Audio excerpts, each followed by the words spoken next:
આશ્રમ છોડવો પડ્યો. ઘટના બહુ જબરજસ્ત છે. જળઝીલની એકાદશી આવે 11 તેથી ઠાકોર જળ ઝીલવા જાય પાલખી માથે. ગુરુ રામાનંદના વાલા ઠાકોરજી ઓલા 10 જણા 12માં 10 બીજા હતા, 2 જા હતા. એટલે ઓલાએ કીધું કે આને કઢાવવા હાટું શું કરવું, કે ઠાકોરજી પાલખી માથે મૂકો અને વાલા ઠાકોરજીને બિરાજમાન કરો, ગંગામાં પધરાવી દો એટલે ગુરુ ખફા થશે ને અમને કાઢશે. સટકું કર્યું, ષડયંત્ર થયું. આ ષડયંત્રોની પરંપરા છે બહુ મોટી. સાંજ પડી જાય ત્યાં સુધી પાર ન આવે. પાલખી રવિદાસના માથે આપી. રવિદાસ કબીરજી કાશી વગાડે છે, બીજા 2-4 જણા પખાડ વગાડતા વગાડતા જળ ઝીલવા જાય.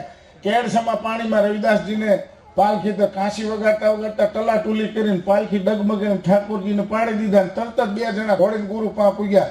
તમારા વાલા ઠાકોરજી તમારા રવિદાસિયાએ પાણીમાં બહાવી દીધા. રામાનંદ સ્વામી રવિદાસજી સમજી ગયા, મહાત્મા સંત કબીરજી સમજી ગયા કે આ તો બહુ યુક્તિ પ્રયુક્તિથી આપણને બહાર કાઢવાનો વિષય. એટલામાં ગુરુજી આવ્યા. કલાક 2 કલાક ગોતા ગોતી થઈ. ગંગાના પ્રવાહમાં તો પ્રતિમા તણાઈ જાય, ધસમસતો પ્રવાહ. ત્યારે રામાનંદજી એવું કીધું કે બેટા રવિદાસ, તે ઠાકોરજીને જળ ઝીલવા મોકલ્યા છે તો તું જ પ્રાર્થના કરીને બોલાવી લે ને. હવે જળ ક્રીડા કરી રહ્યા તો ભગવાન પોતાની પાલખી બેહે. ગુરુજી બોલાવું, પણ મારી એક વાત છે. ઠાકોરજી તમારા વાલા છે, આવી જશે, પણ હવે તમે અમારા ગુરુ છો, તમે સમર્થ ગુરુ છો, અમે તમારા શિષ્યો છીએ, પણ આ અપમાનના ભોગે હવે મારે તમારા આશ્રમમાં નહીં રહેવાય. મને રજા આપજો, હું નીકળી જાઉં ઠાકોરજી આવે પછી. બેટા ઠાકોરજીને બોલાય. રવિદાસે પાલખી માથે રેઢી મૂકીને 2 હાથ જોડીને પ્રાર્થના કરી કે હે ઠાકોર, જળ ઝીલી રહ્યા હોય તો હવે તમારા સિંહાસન ઉપર આવીને બિરાજમાન થાવ. અને ગંગાના પ્રવાહમાં હામા પુલ પેલી પિત્તળની મૂર્તિ જે હતી ને, હામા પ્રવાહમાં હડ હટ કરતી આવીને સિંહાસન ઉપર પાલખી માથે આવીને લઈ ગઈ. અને ત્યારે રવિદાસે કીધું કે ગુરુજી, આ તમારા ઠાકોરજી અને આ તમારો આશ્રમ. હું સામે આશ્રમ બાંધીને રહું છું, ઝૂંપડી બનાવીને રહું છું, તમારી સેવા કરીશ, પણ હવે તમારા આશ્રમમાં હું નહીં રહું. આવો ગંગાનો એમ જેમ પ્રેમ નાતો, એવા રવિદાસને બહુ ઘટનાઓ છે. મીરાજી આવ્યા, બાકી બધું થયું, કાશી છોડવું પડ્યું, દિલ્હીમાં ગયા. દિલ્હીમાં એમની સાથે અપમાન થયું તો દિલ્હીમાં શાસન હતું સુલતાન ઇબ્રાહિમ લોધીનું, અને એના મુખ્ય સિપે સાલાર હતો રહેમત ખાન. તો રહેમત ખાનને ઇબ્રાહિમ લોધીએ મોકલ્યા કે આ રવિદાસનું અપમાન થયું છે, તું જાણે.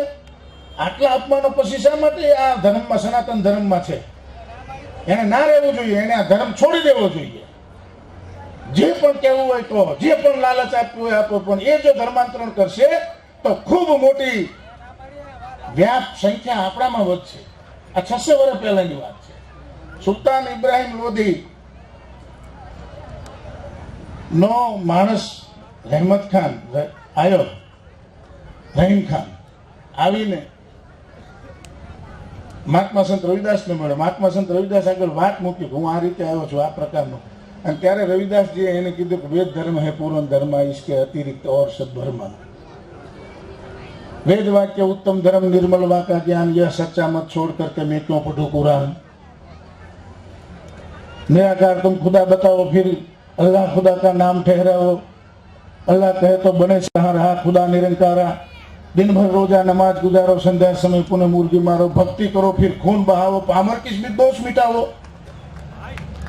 कुरान बहिष्ठ न चाहिए न चाहिए हूर हजार, वेद धर्म त्यागो नहीं जो गल चले कटार. પેલા રહીમ ખાનને એવું થયું કે તમે વાત નિરંકારની 1 મિનિટમાં ઉડાડી દીધી. ભક્તિ, હિંસા, અહિંસા પરમો ધર્મને માનીએ છીએ આપણે, એ 1 મિનિટમાં મને સમજાઈ ગયું. હવે મારે તમારો શિષ્ય બનવું છે, મારે હવે નથી જવું દિલ્હી. તો કે બેસી જા, બની જા ગુરુનો બાળકો. રવિદાસજી માથે હાથ મૂકીને કાનમાં ફૂંક મારીને શિષ્ય બનાવ્યો. મારું નામદાન કરો, તારું નામ આજથી રહીમ ખાનમાંથી રામદાસ પાડું છું, તું મારી સાથે જ રહેજે. આવી ઘટના. દિલ્હી જવાનું થયું રવિદાસજી, મહાત્મા સંત રવિદાસને દિલ્હી જવાનું થયું. દિલ્હી ગયા અને ત્યાંથી સંઘ કાશીએ જતો હતો ગંગાજીના દર્શને. અને ત્યારે રવિદાસે એવું કીધું હતું કે હું ગંગાનો છોરું છું, ગંગા કિનારાનું છોરું છું. આ ગંગા માં મારી માં છે, અને મારે એને ચૂંદડીને શ્રીફળને એક હવા રૂપિયો મૂકવો છે, પણ ઉભા રહ્યો એ હાથો હાથ લેતો જ આપજો, નકર આપતા નહીં. એટલે ઓલા પંડાઓ હતા કે ગજબ તું તો છો કે હા હા હાથો હાથ આપણે માંગે તો જ આપજો. ગયા તમને કીધું કે આ માણસે મોકલ્યું છે, નામ ચમા રૈદાસ છે, અને એને આ ચૂંદડી શ્રીફળ અને રૂપિયો હવા રૂપિયો મોકલ્યો છે. એવું કીધું છે કે હાથો હાથ લેતો જ આપજો, નકર આપતા નહીં પાછું લેતા આવજો. ફરજ શેરાનો ગંગામાએ માઇકોથી હાથ કાઢ્યો અને કીધું કે અમારા દીકરાએ મોકલેલું છે ને, લાવો મને આપી દો હાથો હાથ, અને મારી સાક્ષી રૂપિયા હું મારું કંકણ આપું છું એને આપજો. વાત બહુ લાંબી છે. રાજા પાસે કંકણ દીધું, રાજાએ બીજું કીધું, બધાને મળીને પાછું મહાત્માજીના આશ્રમે આવવું પડ્યું દિલ્હી. પછી મા પોતે મહાત્માજીએ ત્યાં મન ચંગાટો કઠોતી મેં ગંગા ઈ સૂત્ર તેડી પડ્યું.